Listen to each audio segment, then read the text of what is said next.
আজকে শিরোনামে থাকছে বাণিজ্য মেলা 2025 ভিতরে থেকে বাহিরের বেচাকেনা সম্পর্কে। আসসালামু আলাইকুম, সবাইকে এনজিটিভি 24 নিউজে স্বাগত। বর্তমান বাণিজ্য মেলায় ভিতরের স্টলগুলো থেকে বাইরের স্টলগুলোতে জনসাধারণের ভিড় অধিক দেখা যাচ্ছে।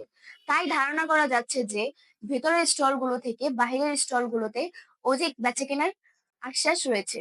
বাণিজ্য মেলার বাইরে এমন একটি স্থান যেখানে দর্শনার্থীদের জন্য সুবিধাজনক পরিদর্শনের স্থান রয়েছে।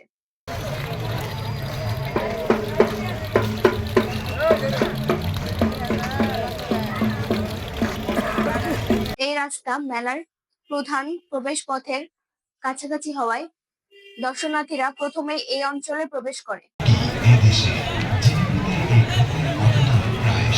এর ফলে এই স্টলগুলোতে অধিক পরিমাণে বেচাকেনা হয়ে থাকে। রাস্তার ধারের স্টলগুলোতে ব্যবসায়ীরা প্রায় সবসময় সক্ষম হয় ক্রেতাদের কাছে তাদের পণ্যগুলো উপস্থাপন করতে, কারণ এই রাস্তার ধারে মেলার প্রধান প্রবেশদ্বার রয়েছে। ফলে ক্রেতাদের প্রবাহ অধিক হওয়ায় এই স্টলগুলোতে বেচাকেনা অধিক হয়। ফলে ক্রেতাদের প্রবাহ অধিক হওয়ায় স্টলগুলোতে বেচাকেনা অবিরত চলে। অধিক বেচাকেনা হওয়ার আরেকটি কারণ হলো এই স্টলগুলোর আকর্ষণীয়তা এবং সৃজনশীলতা। অধিক বেচাকেনা হওয়ার আরো একটি কারণ হলো তাদের আকর্ষণীয় ডিজাইন এবং সৃজনশীলতা। ব্যবসায়ীরা মেলায় দর্শনার্থীদের দৃষ্টি আকর্ষণ করতে তাদের পণ্য প্রদর্শনী আরো মনোমুগ্ধ করে তুলেছে, যা তাদের পণ্য বিক্রিতে সহায়তা করছে।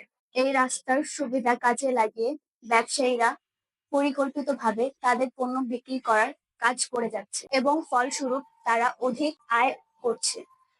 ব্যবসায়ীরা এই রাস্তার সুবিধা কাজে লাগিয়ে পণ্যের প্রচারণা করছে। ব্যবসায়ীরা এই রাস্তার সুবিধা কাজে লাগিয়ে তাদের পণ্যের প্রচারণা আরো অধিক শক্তিশালী করছে।